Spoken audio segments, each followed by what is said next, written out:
हाल ही में digital currency को fully launch करके इंडिया उन टॉप 10 कंट्रीज में शामिल हो गया है जिन्होंने सक्सेसफुली डिजिटल करेंसी को लागू कर दिया है। इंडिया में रिजर्व बैंक ऑफ इंडिया ने 1 नवंबर 2022 को डिजिटल करेंसी को लागू किया। आज की इस खास रिपोर्ट में जानेंगे कि आखिर ये डिजिटल करेंसी क्या है, कैसे ये नॉर्मल करेंसी से अलग है, यूपीआई और डिजिटल करेंसी में क्या क्या सिमिलरिटीज है और क्या क्या डिफरेंस है। तो शुरू करते हैं आज की ये खास रिपोर्ट। डिजिटल करेंसी इंडिया में रिजर्व बैंक ऑफ इंडिया द्वारा इश्यू एक डिजिटल फॉर्म में जारी की गई करेंसी है। सीधी बात में समझा जाए तो जैसे सार्वन पेपर करेंसी होती है, ये उसकी डिजिटल फॉर्म है। डिजिटल करेंसी को भी नॉर्मल पेपर करेंसी की तरह एक मीडियम ऑफ पेमेंट की तरह यूज किया जा सकता है। साथ में ये एक्सचेंजेबल भी है और इसको स्टोर भी किया जा सकता है।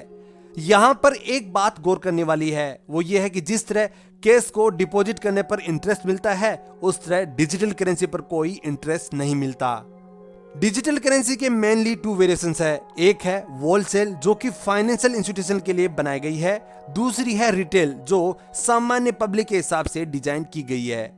आरबीआई की गाइडलाइन के अनुसार अगर आपका इंडिया की टॉप 13 बैंक में अकाउंट है तो आप डिजिटल करेंसी को एक्सेस कर सकते हो। आपको अगर डिजिटल करेंसी से ट्रांजैक्शन करना है तो इसके लिए आपका रेस्पेक्टिव बैंक में एक डिजिटल ई वॉलेट होना जरूरी है। यह वॉलेट आपके नॉर्मल वॉलेट जैसे ही काम करता है। सिक्योरिटी के हिसाब से आप इस वॉलेट को 6 डिजिट पिन लगाकर सिक्योर भी रख सकते हैं। डिजिटल करेंसी से 3 तरह के ट्रांजैक्शन किए जा सकते हैं। पहला, ई वॉलेट से इंडिविजुअल को पेमेंट, दूसरा क्यूआर कोड से मर्चेंट्स को पेमेंट और तीसरा है पे यूजिंग सीबीडीसी ऑप्शन के द्वारा ऑनलाइन मर्चेंट्स को पेमेंट। इसके फायदे की बात की जाए तो क्रिप्टोग्राफिक टेक्नोलॉजी बेस्ड स्ट्रक्चर के कारण डिजिटल करेंसी ने फ्रॉड और काउंटरफेटिंग को कम कर दिया है।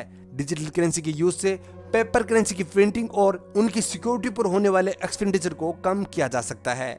हम में से बहुतों को लगता है कि ये यूपीआई जैसा ही तो है, लेकिन ऐसी बात नहीं है। Digital currency equivalent to legal tender है, वहीं यूपीआई एक पेमेंट सिस्टम है। डिजिटल करेंसी ठीक वैसा ही है जैसे 2 पार्टी के बीच केस की डीलिंग होती है। दूसरी तरफ यूपीआई में डील दोनों पार्टी के अकाउंट्स के बीच में होती है। सीबीडीसी बोले तो सेंट्रल बैंक डिजिटल करेंसी जो कि डिनोमिनेशन बेस्ड है, वहीं यूपीआई सिस्टम अमाउंट बेस्ड है।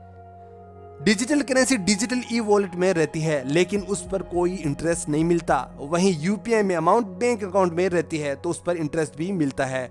तो दोस्तों, इसी के साथ ही आज की स्पेशल रिपोर्ट खत्म होती है। अगर आपको हमारे वीडियोस पसंद आ रहे तो प्लीज चैनल को ज्यादा से ज्यादा लाइक कीजिए, शेयर कीजिए और कमेंट कीजिए। जय हिंद, जय भारत।